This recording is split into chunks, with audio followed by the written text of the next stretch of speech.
Hello and welcome back to the podcast. I'm Joe. I'm Parker. You had a question? Do you like cannolis? Cannolis, they're all right. I'm not. I'm not a big fan of cream-filled things. So I don't think I've ever actually had one. Maybe like once or twice in my life, but like maybe like a pistachio. Don't they usually like pistachio filled cannolis or whatever? Yeah, they drizzle it up top. Yeah. Is it crunchy? Can be. Or but if it's left in that fucking freezer for too long, it gets fucking soggy, huh? I don't get why because I was watching somebody's story, Snapchat story or whatever the fuck story it was, and they had, like, the little tubes that they were wrapping it around. What do you mean? The little metal tubes, I think, that they're wrapping the pastry dough or the whatever dough, the cannoli dough around, so that it made the shape, and then as soon as they baked it, they slipped it out. How did somebody think of this? And, like, who was like, "I want to make a fucking straw-shaped pastry." You know how you roll dough, right? Roll out dough. Yeah, Well, when it you know gets how you make stuck? cookies with shit in the middle, or like a one of those hot pocket type things. Yeah. You fold it over.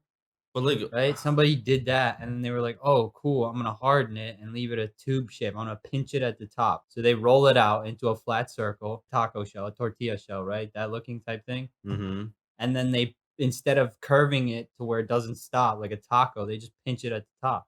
And then they bake it or whatever, I think. It seems. Yeah. And then they were like, "Okay, well, let me fill this with this sugar cream I found, and now here's a cream taco." And people Whoa. liked it. Ancient That's true. Arabic peoples, the Saracens. Cannoli are they're tube-shaped shells of fried see, they fry them. Paste is Oh. dough filled with sweet, creamy filling, usually containing ricotta. Isn't that Oh, cheese? yeah. So is it savory too? What? It's like cottage cheese. Pretty sweet. It's a cannoli, man. Well, yeah, 'cause they have different flavored shit, but, like, they do I bet you they fucking fill it up with, like, spinach and shit. You know, like I spinach don't know, dip? man, because it's sweet dough, isn't it? You ever watched The Godfather? Yeah, I think I know what you're talking about. I think I have seen that. I haven't watched Leave it, the like, all the way gun, through. take the cannoli. Wait. When he kills, what's his face? Oh, McCluskey and the other guy. I yeah. forget who he is. Over dinner. Let's see, spinach cannoli. What's a cannelloni? Cannelloni. Oh, Hey, man. maybe that's the savory one. I don't know. So I've just been working at this kitchen a lot, so I've been seeing a lot of different fucking just recipes being made. yeah, what kitchen? My job. It's a small kind of vegetarian vegan store. I'm not vegetarian or vegan. I didn't know. I didn't I didn't even step foot in this place before I applied. So But you own it now, right? technically, it is a co-op, so it's not bad. I'm making big bank. I don't know what the fuck a co-op is. Don't stress yourself, man. Yeah, I know. I know I do know what a co-op is because I fucking work at one, but I don't get how we're all owners. Obviously, there's people that make more money than me. Like I make the most money. You're Hell part of yeah. a team, yeah. Yeah, They bro, they need tried you. giving me that fucking bullshit talk, and I was just like, "Yeah, okay." But I've been seeing a lot of just weird new recipes and been asking a lot more about a bunch of different ingredients of foods. Like, do you know what a tahini is? A tahini? No. Yeah, tahini. Tahini? Yeah. No. That's like it's ground up sesame seed, which goes into fucking hummus. Wow. You So it's like like hummus? well, do I? You a hummus fan? I'm a pretty big hummus fan, I'm not even Okay. gonna lie. Do you like hummus? Sometimes. We make a shit ton of hummus. We make a shit ton of everything. So I've just been around food a lot more. So I don't know. It's just I've never seen a cannoli well, in person before. Never eaten one. What's your favorite pastry? I don't know, man. Yes, you do. Okay, yeah, you're not a fan of sweets. What's your favorite like fucking filled dough ball thing? What? Like what I'm talking about. Imagine Like having Gordon Ramsay as a dad. oh hell no. He's Well, no, he's nice to actually pretty kids, though. bad. He's nice Or to he's pretty kids. nice, I mean. Well, also they and if you watch the British Hell's Kitchen, he is, like, a lot nicer because they don't make it so fucking dramatic. It doesn't just cut straight to Gordon Ramsay fucking screaming, "You fucking idiot sandwich," into The some random rest see, yeah, the British Hell's Kitchen one thing, but the rest of the world needs the adrenaline rushes. England Well, is one thing, or yeah. whatever, the UK, whatever the fuck they're doing this time around, whichever name they're going by. What he's English, right? Is he from he's English. It sounds Scottish. He's got the anger of a Scottish Yeah, let's what see. if I heard that was a misconception that I think Scottish it people is. are actually terribly nice. Let's see, Then again, Gordon. I don't think anybody's nicer than a Canadian, right? Is that I think possible? that's a misconception too. I think some of them You've are ass. been you've been No, beaten I've up by never been to Canadians? Canada, but I've Oh. heard from plenty of Canadians that plenty of Canadians are assholes. Who are So, supposed to be, like, the nicest country people ever? um, Country full of people. It's gotta be Canada. either Who else have Canada or you one of heard? those, or like one of the Denmark. I don't know. Hold on. Let's first figure out where the fuck Gordon Ramsay was born. England. Yeah, either well, but where? Yeah, Johnstone, United. Oh, so you got Scotland. Nicest. Now everything's gonna be nicest places to live in Scotland. What does that even Nicest. mean? Okay, Oman, Oman, Mexico, friendliest countries. Alright. Portugal number 3, Taiwan number 4, Vietnam number 5. These are the world's friendliest countries, faranwide.com. Best countries in the world, US News. It just puts US at number 1. Yeah, no, Canada number 1, Japan number 2, Germany number 3, Switzerland number 4, Australia number 5, US number 6, New Zealand number 7. This is the best countries to live in? No, just the nicest. Overall best countries. It's showing the GDP, population, and the country. Well, dude, it's the second largest country, like land-wise, after Russia. What? Canada. That's impressive. I didn't realize Are that. they the nicest people? Let's see. Probably 'cause they, Canada's like expansive wilderness to the north plays a large role in the Canadian identity, as does the country's reputation of welcoming immigrants. That's all it's giving me. you have to be nice, though, because, like, everybody's a friend in the cold, you know what I mean? You're an asshole, when the next blizzard comes, your friends leave you in the cabin, so it's like, you gotta have G's up there. Yep. There's those people in the Northwest Territories up in Canada, psychopaths. Dude, they just said it would play a big role in their identity. Those people are wild, man. You see those people that live off grid, like really off grid. I'm Yeah. not talking about the TV show people. I'm talking about the people that'll build a house with no internet connection. They got a satellite phone. They just vibe out there, live off moose and shit. Would you want to do that? No, No? but it's something that's kind of cool to see someone else do. But it's not my All thing. right, That's let's say that's that what you were they're there there. for, you know. Well, let's say you were their age. So like, because they're probably a little bit older and shit, right? This is not a thing I want to do with my life. They're probably who they are though. See, what people do is almost based off like your choices are going to be narrowed probably by your childhood to begin with, of what you're going to like. People always say, "Oh, it chooses you." It's just whatever you're exposed to, I feel early on cements and then you pick what you like from those things. I don't know, but it Well, it seems definitely like shapes it. It shapes your interests. yeah, like stuff can come into your life later, but early on you'll hook on to a couple. But still, that those are still your free will, your free choice. I don't know what it is, whether it's like a reminiscing of childhood or whatever, or whether it's just that's the environment that you thought of as safe. Like for example, Mhm. there was one guy he was on the show, one of those out in the wild shows, and this guy was like for real, and he grew up in I think Vermont, and his whole childhood was like that. Like his parents, they would go out camping. He would walk trails by himself when he was like 13 across the state. So it's like he already had a passion. He was exposed to that kind of Yeah, lifestyle. Whereas if you're a kid that grows up in the city, you're probably gonna like some city. You so think like how it's like. not to say you can't change at 180, but still, you want to be a musician. You were probably exposed. Someone did music or something peaked with music Like while your you were a parents probably kid. were Yeah. probably playing music and shit. Even if you come back to it, still people are like, yeah, I didn't do it till I was like 20, but when I was a kid, I always thought of, you know what I mean? You know how like when you hear a song, like the original song, and you love that shit, and you hear a remix, and you're like, oh yeah, I like that, but like the original is always better. Do you think like as a infant, like a baby, right, where you really don't remember it, like you remember you start popping up around like age like 4 or 5 or whatever, like you can vividly remember shit. You think like that's the first shit that we like kind of saw or like kind of understood, not understood, That's like what I'm saying. yeah. It could be people that had a rough upbringing or something. Even that, it's like, well, that made you you. Hmm. Like that's why you are the way you are. So if you had Yeah, a because rough upbringing, because if you didn't have that, you'd be a different yeah, person. if you had more money, like you could fucking Or if you wash had your less clothes money, more. whatever the fuck. That's why they say like every decision you've made has led you right to this. First of all, you got to figure out what makes you happy. I think people just have trouble figuring it out. Yeah, we were talking about that. Maybe people just don't have the I was time to sit down and like think about it. that because they go into that survivor mode. They just have to their survival mode. I don't But know. If you're like making decent money and you're like middle aged, comfortable mode. comfort mode. Yeah, comfort mode, survival mode, and then just like It's not like sell everything and grind. Even comfort mode. Like, don't you have any hobbies or something? Like, what do you do? because if you think like, oh, I'm yeah, making fucking making music or producing beats or whatever makes me happy, and I just can sell everything other than my computer and my fucking bed. It's like, no, everything else in your life makes you happy too. Here's the thing though, is it comfort mode? Because some people, if you're happy in comfort mode, like genuinely, like all your shit you're doing is how you wanna like you're living your life, then you're on your path. Yeah.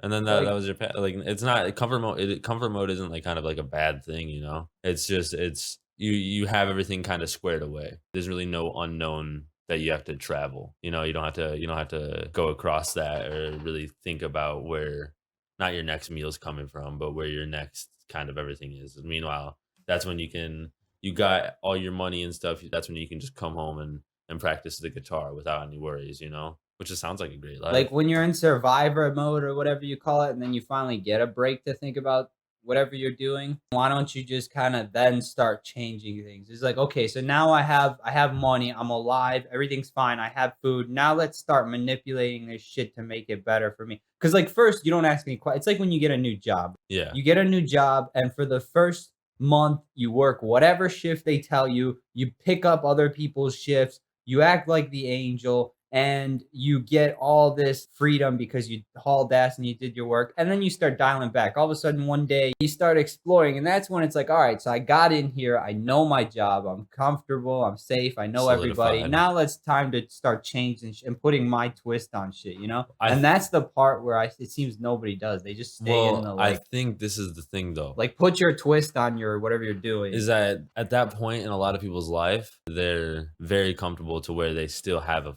plate full. Even though that they could just drop it. Really, at the end of the day, it doesn't really, like having a friend, yeah, it matters, like, emotions, whatever. But at the end of the day, you can just kind of like cut them off, stop talking, kind of toxic, but it like detach them. But a lot of people don't want to do that. So in your comfort zone, that's what you focus on. You focus on your hobbies. And like you're saying, your social life is one of your hobbies. So then they have all these priorities with this hobby and they can't start to manipulate things. Things are set into place unless it kind of all starts shifting. I mean, that's not necessary. I was just the reason I'm bringing this whole thing up is because I was listening to a couple people at work talk about this, and they had the same sentiment. What I mean is like, let's say you have a job that you're working, and you have kids, and you have to go pick up your kids at like 3 o'clock, but you get off at 3:30, and you're like, oh man, if I could just switch the shift a little bit earlier. It's like, why not figure out a Yeah. way to do it? There's got to be a way to do something. Like that's what I mean. Like just the little things. I'm not saying like I'm not over here talking about follow your dreams. I'm just saying like why don't people just I change up the little annoying things in their life? Ask if you could change it. yeah. Figure out a way to change it. Like get after it. You I know what I think a mean? lot of people do that, but they have no purpose of doing this. They were having a big problem with like not their shifts, but just like all little things that is kind of difficult to change, but wouldn't be too difficult. Like the one of the lady was talking about the landscaping in her house and everything, and it's just these little things. Like once you're set, she was like, I have the money to do it, but it's just like I don't know, it takes forever. But we hate looking at this. It's like why don't you just do it? Like it's manipulate your shit, make it yours. Because it's like how I was with dropping in. They're scared to just push over it because they're like, okay, whums if I spend this money on this well, the landscaping thing is a little weird. Like you just hire a good landscaping company if you have the money for it. Like it's not gonna turn out shitty. It's gonna be worth the money, blah blah blah.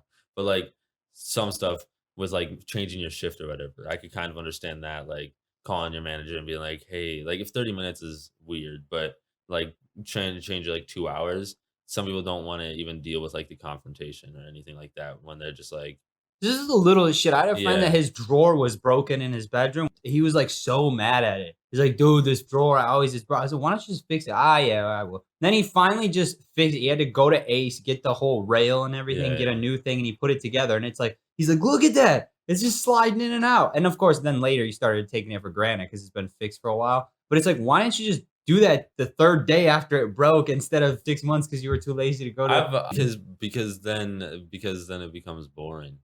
Do you Like have nothing to complain about? No, because then yeah, your problems get higher level, and yeah. that's how you move But I don't think forward. What the fuck? I don't think people realize that. I was listening to people and even people on like podcasts. Some people like to feel sad or have a problem. And then if they don't have a Well, you're problem, always they'll gonna have a problem, yeah, though. That's yeah. what I'm saying. Why don't you just have the problems that are worth being sad about? That's what I'm saying. Maybe some people think about the bigger problems and realize that just worrying about that drawer, it can occupy that space. I guess so. That's a weird thought right there. That is a good that's a good 'Cause you say, observation like, there because you it's run like, to your phone, and it's like, "Well, I don't have to." Oh, yeah, that drawer is that's my biggest problem right now. for example, we're trying to solve life's mysteries, you know, how do we get into space and still breathe? And it's like when a drawer breaks, we're just like, "Oh shit, we could run to the store and quick fix it so that there's nothing annoying, no red lights in the cockpit, you know?" Yeah, yeah, Because we're trying to figure out this thing, so all this other shit. No, no, no, no. We sprung a leak. I need to go get my driver's license at the DMV, you know? It's yeah. like go right away, get it right away because it's like I don't want to deal with it. I guess people are probably screaming, whoever's listening to it. That's what procrastination is, you fucking idiots. But at the same time, it's like, yeah, it's procrastination, but I guess I'm asking for the people because some of it isn't. Like some of it is just not thinking the problem is such a big deal, but then it's like it would make your sequence faster. Cause like my buddy, he had work, he was always dealing with other shit. Like we'd be mid conversation, he would just with his drawer, and it just took like 5 seconds, but it was like 5 seconds of him getting angry right there. That little five And that seconds. can That's change not the his whole biggest mood. problem. Yeah. That drawer wasn't his biggest problem, but it No. was just a little annoyance that it's like, why don't you fix that? Maybe it's Because something to blame. Maybe it's get it over with so that you can figure out the bigger things. yeah, I mean, It's like there's always gonna be something to figure out, but even once you figure out the bigger things, then you could just slack off and start goofing off. Then you could just start figuring out whatever you wanna figure out, right? Like, once you figure out your bigger thing, and let's say you're making money off of everything, then when a drawer breaks, that's so small because you've even figured out your big thing. Now that's when you can fuck off and learn all your hobbies and learn whatever you wanna do and just goof off. You know what I mean? 'Cause you're always gonna wanna do something, like progress at something, but yeah, that's a given. We know that. That's why retirees have gardens, they learn instruments. 'Cause golfing. yeah, because you can't just sit there, Yeah. obviously, you're human. But that's because they reach that comfort at, like, 60. That's Don't a waste the first 10 years figuring out the drawer. everyone interprets the message, like, a little bit differently. It must suck if you're in a career that is, like, age restricted too for certain positions. For example, the military, I think Mm, they'll jump you, but let's say you're like a first lieutenant or something, and you're just really good and you have these battle plans and everything. In a war, I guess they'll just skyrocket you, right? Everybody gets promoted in a war, and then the war ends and they demote for one-star generals, go back to colonels and all that. yeah. But in peacetime, let's say there's a really good officer guy he's like, I'm a born warrior and everything, and he's good at his shit, has got all his credentials. I don't know if they do, but I don't think it's like because they'll even do it for school. They'll just fast track you. Like there's 16-year-olds in Harvard. They don't give a shit. You know what I mean? Something like school, if you're that good, they'll break the age thing for you. Whereas like everybody's got to go through each year. But like Yeah. some jobs won't do that. President, see, for example, that if you're a politician, what if you're a really good see? Because then it's like you need some experience, and I don't know how you do that because that's a bad That's when you have to get in young and all that. yeah, true, which is hard to do. But I guess I don't know if there is that many anymore because Well, people will jump you over other people for promotion if you're that good. yeah. I mean, definitely something probably, like, physical wise, like roofing or something like that, you know? Once you reach past, like, 45, 50, if you're not in shape, you're not gonna be able to stay up on those roofs all day. Yeah, I guess, but That's I'm still pretty talking old. more. Yeah, that's like because you could have your own company and shit. Mhm. That's more of a free, like you just move however. That's like almost like entrepreneurship Yeah. type thing, being a construction worker because you're just kind of there is no structure. I mean, I guess they have like the crew has their top down authority. Maybe like a waiter, waitress at some restaurants. I don't know, that's a tough one. You know what the other thing I don't get about the military is that they require a bachelor's degree for an officer, but they don't give a shit what it is. Like, then why what if Probably just there's to show why waste discipline. time? Yeah, Yeah. discipline, why are you wasting time? I don't there's gotta be a reason because I heard it used to be an associate. But I Oh, think if you got a battlefield commission or some shit, they would still make you go to school. Why not just send the guys to OCS and have them learn whatever they're why waste time learning bullshit in school, picking a random if you don't even care what it is? Also, I have to believe that the military isn't that stupid. So I think there must be a hidden they're reason, but always maybe they thinking. make some money off of it somehow, having these people go to school. But then again, you take them off like active duty for 3 years to put them through school. Maybe So it's something like the schools get more money or something too. So they're like, "Fuck it, here you go." Maybe something like that. it's But weird. Some of the entry level barriers to some of these things are goofy. I also want like you could also just kind of talk, you know, like some of the 2 to 3 years experience required. It's like, bro, what do you mean? Like, this is an entry level job. Like, what? You could Exactly. go and talk. You know. Yeah, I think exactly. people are scared of confrontation. That's why you just gotta do your own thing, man. Promote yourself. You're promoted. I'm Bill Gates. Wait, I'm the CEO of Microsoft. I don't know if you could take other people's jobs at will. Shit. Oh, jeez. Peace. Doses.